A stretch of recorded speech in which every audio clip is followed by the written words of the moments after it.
प्रिय छात्रों, अभी हमने पिछले व्याख्यान में जायसीकृत पद्मावत के नागमती खंड से अपनी व्याख्या देखी थी, जिसकी पंक्तियाँ इस प्रकार थीं। लाग कुआर नीर जग घटा। तो नागमती की विरह वेदना ज्यों ज्यों समय बीत रहा है और रत्नसेन वापस नहीं लौटता है, वो प्रतीक्षा में समय तो व्यतीत करती है, लेकिन उसकी व्यथा दिन पर दिन वृद्धि करती जा रही है और एक सामान्य स्त्री के समान उसकी दुश्चिंताओं में भी उसी प्रकार से वृद्धि हो रही है।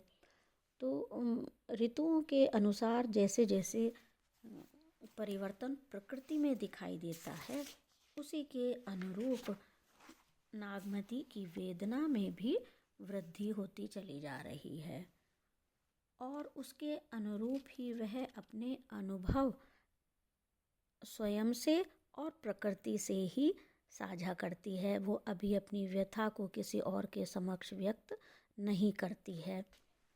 तो उसी से संदर्भित हम आगे के 2 पदों की व्याख्या यहाँ पर प्रस्तुत करेंगे। 2 पद्यावतरण हम उसमें ले रहे हैं, क्योंकि जो पद्मावत से संबंधित विशेष उल्लेखनीय बातें हैं, उनकी चर्चा हमने थोड़ी सी पिछले व्याख्यान में कर ली है। तो आइए उसकी व्याख्या पर बात करते हैं और उससे पहले हम उन पंक्तियों का वाचन भी कर लेते हैं जिनकी व्याख्या आज हम यहाँ पर करने वाले हैं। ये आपके समक्ष हैं।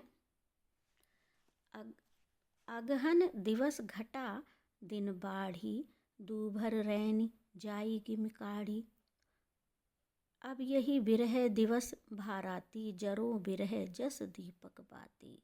कांपे हिया जनावे सियु, तोपे जाई होई संग पियु। घर घर चौर रचे सब काह, मोर रूप रंग लेगा नाह। पलटिन बहुरा गाजो बिछोई, अबहु फिरे फिरे रंग सोई। वज्र अग्नि अग्नि हिय जारा, सुलग सुलग दगधे मई छारा। यह दुख दगध न जाने कंतु, जोबन जन्म करे भस बंतु। पीयूष कहु संदेश राहे, भौराहे काग। सोधनी बिरहे जरी मुई, तेहिक धुआं हम लाग। यहाँ पर कुछ 1-2 शब्द का जो है वो पाठांतर है, तो उनको हम ठीक कर लेंगे। जैसे नीचे की पंक्ति, जो दोहे से ऊपर की जो पंक्ति है, तो उसमें जोबर जन्म नहीं है, जौबन जन्म। जौवन यानी यौवन से संबंधित। तो इस पर हम अब व्याख्या अपनी विचार करेंगे। विरहनी नागमती इस छंद में अगहन के माह में, हिंदी महीनों में जो अगहन का मास होता है, जिसमें मार्गशीर्ष नक्षत्र के लगने के पश्चात इस माह में जो नागमती की विरह पीड़ा है, उसमें वह मानो उद्दीपन का काम करने लगा है। यानी धीरे धीरे जो शरद का शीत का प्रभाव है वो बढ़ रहा है। तो शीत में नागमती का अपने पति के वियोग में उसकी प्रतीक्षा करते करते उसका कष्ट दिन प्रतिदिन बढ़ रहा है। और दूसरी स्वाभाविक सी उसकी जो कष्ट और पीड़ा है वो ये है कि अगहन के मास में दिन का छोटा होना प्रारंभ हो जाता है और रातें स्वाभाविक रूप से लंबी प्रतीत होती है, क्योंकि सूर्य जो है वो थोड़ा सा देर से निकलता है और जल्दी छिप जाता है। तो दैनिक कार्य और गतिविधियां शीत अधिक पड़ जाने के कारण सिमटती सी जाती हैं और दिन हमें बहुत छोटा सा लगने लगता है और बहुत शीघ्र हम शीत से बचने के लिए जो है गर्म कपड़ों में बैठना पसंद करते हैं। तो नागमती यही कह रही है कि ऐसा लगता है जैसे रात बहुत लंबी हो गई है और विरहणी के लिए रात्रि का समय, जब वह अपने परिजनों से भी दूर है, रत्नसेन उसके पास नहीं है, किसी से अपनी व्यथा कहती नहीं है, तो उसके लिए यह समय बहुत ही कष्टकारी सिद्ध हो रहा है। और वो कहती है कि मैं इन लंबी लंबी रातों को भला किस प्रकार से व्यतीत करूं। दूभरी रैन जाई किमी गाड़ी, किसी तरह दिन तो व्यतीत हो जाए लेकिन रात्रि निकालना बहुत ही दूभर हो रहा है, जिसमें उसे जरा देर को नींद भी नहीं आती है। अब यही विरह दिवस भार आती, अब यह दिन तो मानो दिन में विरह, दिन में और रात में दोनों में ही मुझे बहुत अधिक कष्ट देने वाला हो रहा है। और यही उसकी चिंता दिन प्रतिदिन बढ़ती चली जाती है। और वो कहती है, मैं इस विरह में दिन रात जल रही हूँ। और किस प्रकार से, जैसे एक दीपक में डली हुई बत्ती धीरे धीरे जलते जलते समाप्त होती है, उसका स्नेह यानी तेल समाप्त होता है, ऐसे ही नागमती को लगता है कि उसके प्राण रस धीरे धीरे शुष्क होते चले जा रहे हैं। इस मास में जब शीत अपना प्रभाव बढ़ाता है तो नागमती को लगता है वो डर के कारण उसका हृदय मानो कांपने लगता है। कांपे हिया जनावे सियु, शीत अपने भयंकर रूप का प्रदर्शन करते हुए उस एकाकी नागमती को डराता है। यह शीत तभी जा सकता है, तोपे जाई होई संग पीहू, हे प्रिय, इसका कष्ट मैं तभी सहन कर सकती हूँ जब मेरे पास मेरा स्वजन हो, आप लौटकर आ जाएं, तब तो मैं इस शीत से नहीं कष्ट पाऊंगी, लेकिन तब तक मेरा जीवित रहना ही बहुत कठिन हो रहा है। घर घर चीर रचे सब कहा, मैंने अभी बताया था कि इसमें कहीं कहीं मिसप्रिंट भी हुआ है। तो सारी जो उनकी सखियां हैं नागमती की, वो अपने मन के उत्साह और प्रसन्नता को व्यक्त करने के लिए वस्त्रों में तरह तरह के रंग दे रही हैं, तरह तरह के रंगीन वस्त्रों अपने पहनने के लिए तैयार करा रही हैं। मोर रूप रंग लेगा नहा, लेकिन हे प्रिय, मेरे सारा रूप और मेरा सौंदर्य तो जैसे आप ही लेकर चले गए हैं। अब श्रृंगार से मेरा मन पूरी तरह विमुख हो चुका है। पलटी ने बहुरा गा जो बिछोई, हे प्रिय, वह कैसा दुर्भाग्यशाली पल था, समय था कि आप एक बार मुझे छोड़कर जो गए तो मुझे वापस से आपने सुधि नहीं की और वापस लौटकर नहीं आए। हे प्रिय, लेकिन फिर भी मैं धैर्य से इस समय को व्यतीत करती हूँ।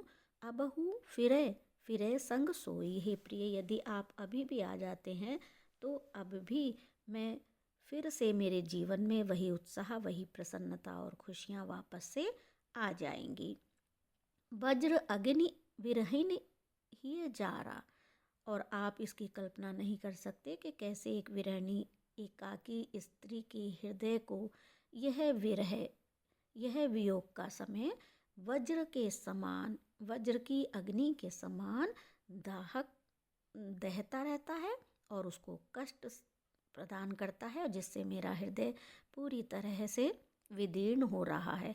सुलगी सुलगी दगदे हुई छारा, भीतर ही भीतर वह उस आग में धीरे धीरे सुलगता रहता है और भीतर ही भीतर राख के रूप में बदलता रहता है। यह दुख दगद ने जाने कंत, कंत, हे स्वामी, आप इस दुख को नहीं समझ सकते, ना ही मेरे आसपास कोई लोग इस कष्ट को जान पाते हैं। जोबन जन्म करे भस्मंतु, इस विरह ने, इस पीड़ा ने, वियोग जन ने, इस कष्ट और पीड़ा ने तो मेरे यौवन को और मेरे जन्म को ही पूरी तरह से भस्म करने की मानो इसने शपथ ले रखी है, और ये मुझे किसी भी दशा में जीवित रहने नहीं देगा। नागमती को अब विश्वास जैसे धीरे धीरे खोने लगा है और वह अपने प्रिय से बार बार प्रार्थना करती है कि प्रिय आओ और मेरी रक्षा करो।